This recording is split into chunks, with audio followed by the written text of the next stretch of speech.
तो the big picture with RKM में बातचीत करने के लिए हमारे साथ में IBC 24 के editor in chief Ravikant Mittal ji हमारे साथ में सीधे जुड़ गए हैं। उनसे इन्हीं विषयों पर बातचीत करते हैं। रवि जी, पहला जो महत्वपूर्ण विषय जिसको हमने डिटेल में दिखाया भी वो ये कि देश में एक बार फिर से हिंदू मुसलमान वाली सियासत तेज है। पीएम चुनावी सभाओं में आरक्षण और संपत्ति के संबंध में इस पर बोल चुके हैं, निशाना साध चुके हैं। तो वहीं वाराणसी में एक चैनल को दिए इंटरव्यू में इस पर सफाई भी दे दी, लेकिन जब महाराष्ट्र पहुंचे तो फिर से वही बात दोहरा दी। तो वाकई सफाई थी या कोई रणनीतिक स्ट्रेटेजी, किस तरह से लिया जाए?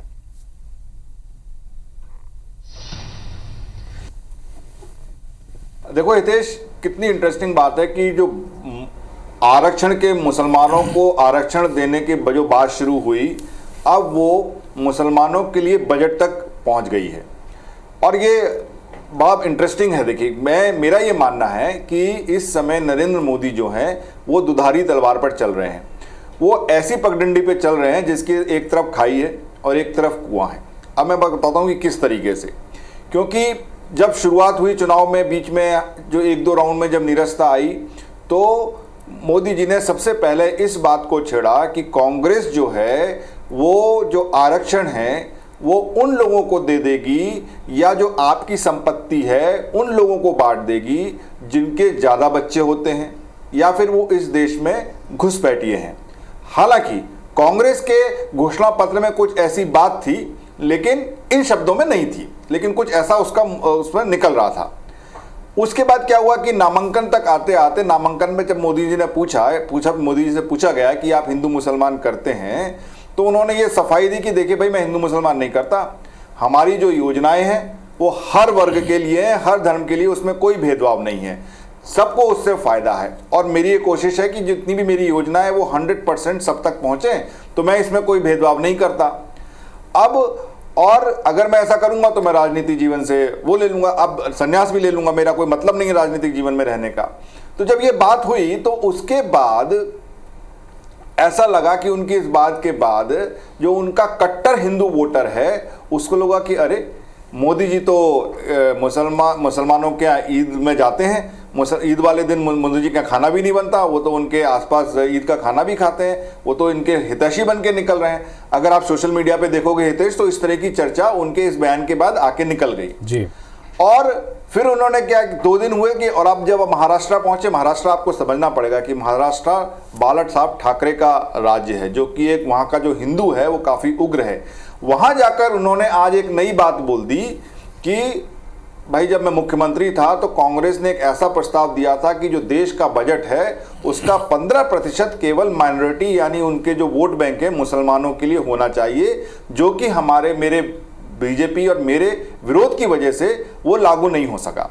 तो आपने देखा कि ये बड़ा मतलब इंटरेस्टिंग, क्योंकि ये माना जा रहा था कि मुसलमान, एक्चुअली जो योजनाओं की बात है वो बात सच है। देखिए, जो उन्होंने मोदी जी ने उस दिन 2 बातें कही, उसमें एक बात सच है, एक गलत है। सच ये बात बिल्कुल सही है कि जो योजनाएं हैं उससे जो फायदा है वो सबको हो रहा है, हर वर्ग को हो रहा है। और इसी वजह से एक ये नैरेटिव निकल के आ रहा था कि जो खासकर जो मुसलमान महिलाएं हैं वो उनको वोट कर रही हैं, मोदी को वोट कर रही हैं। लेकिन एक बात उन्होंने गलत थी कि जब उन्होंने ये कहा कि जो घुसपैठिए वाली बात थी या ज़्यादा बच्चे वाली बात थी मुसलमानों के लिए नहीं थी, वो मुसलमानों के लिए थी, ये हम सबको पता है।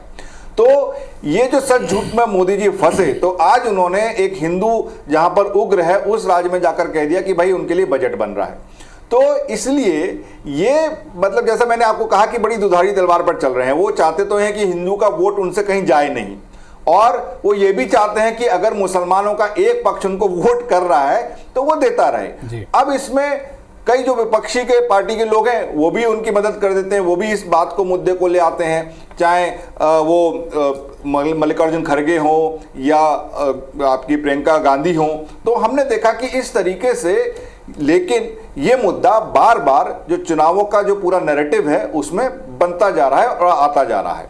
और हितेश, मुझे लगता है कि ये बना रहेगा। अब 3 जो चुनाव है, हम लोग कल डिस्कस कर रहे थे कि स्विंग स्टेट्स हैं, तो वहाँ पर भी हिंदू मुसलमान अगर कंसोलिडेट हो जाए या पोलराइज हो जाए तो बीजेपी को उससे फायदा ही होगा, नुकसान नहीं होगा। तो ये मुद्दा अभी इसमें बना रहेगा। बिल्कुल जाहिर सी बात है। जिस तरह से रवि जी आप बता रहे हैं कि कुल मिलाकर हिंदू मुसलमान का मुद्दा अभी बना रहेगा बाकी तीनों चरणों के दौरान भी, और जिस तरह से प्रधानमंत्री लगातार इसको लेकर बयान दे रहे हैं, तो ये तय है कि ये कम से कम एक सोची समझी स्ट्रेटेजी का भी हिस्सा हो सकता है।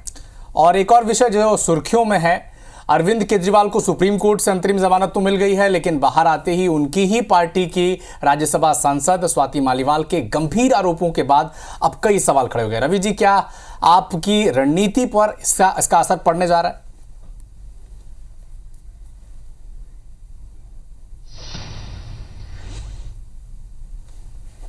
देखिए अविनाश, ये बहुत ही हैरान करने वाली बात है कि देश की राजधानी में वहाँ के मुख्यमंत्री के घर में एक उनकी राज्यसभा की सांसद और जो कि कुछ समय पहले तक दिल्ली महिला आयोग की अध्यक्ष थी और पार्टी की एक सीनियर मेंबर हैं, उनके साथ इस तरह की घटना घट जाए, जिसको पार्टी के एक बड़े सदस्य प्रेस कॉन्फ्रेंस करके मान भी लें कि उनके साथ दुर्व्यवहार हुआ, बदतमीजी हुई, उसके बाद भी उसमें कुछ एक्शन ना हो, तो उसके ऊपर राजनीति होना या उस पर सवाल उठना बिल्कुल लाजमी है।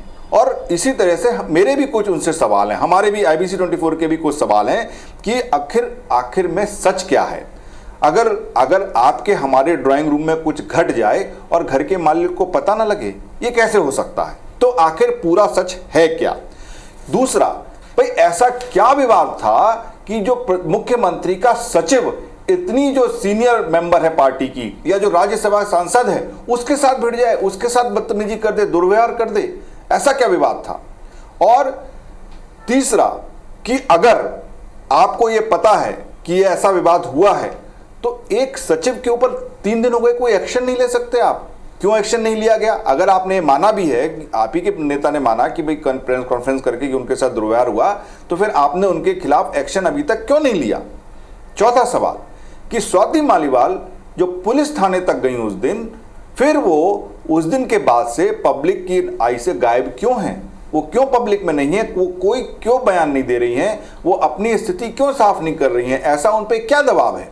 और पांचवा, जो स्वाति मालीवाल के पूर्व पति ने आज जो बयान दिया कि उनको खतरा है, उसमें कितनी सच्चाई है? देखिए, ये सारे जो सवाल हैं ये जनता पूछेगी, हम भी पूछेंगे, और इसका जवाब उन लोगों से जरूर आना चाहिए जो अपने को राजनीति में ये कहते हुए आए थे कि वो बहुत कट्टर ईमानदार हैं और राजनीति में सुचरिता और नैतिकता को वो सामने रखकर चलेंगे। अगर उनके साथ ऐसा हो रहा है और अगर वो जवाब नहीं है तो इसके ऊपर राजनीति होना लाजमी है। बिल्कुल जाहिर सी बात है, क्योंकि इस पर कई सारे सवाल खड़े हो रहे हैं और जो सवाल अभी रवि जी आपने भी उठाए, जाहिर तौर पर ये महत्वपूर्ण सवाल हैं। उम्मीद करते हैं कि आने वाले समय में क्या आम आदमी पार्टी खेमे की तरफ से या दिल्ली में जिस तरह की सियासत चल रही है वहां पर इन सवालों के जवाब देखने को मिलते हैं। फिलहाल बहुत शुक्रिया ये तमाम अहम विषयों पर बातचीत करने के लिए।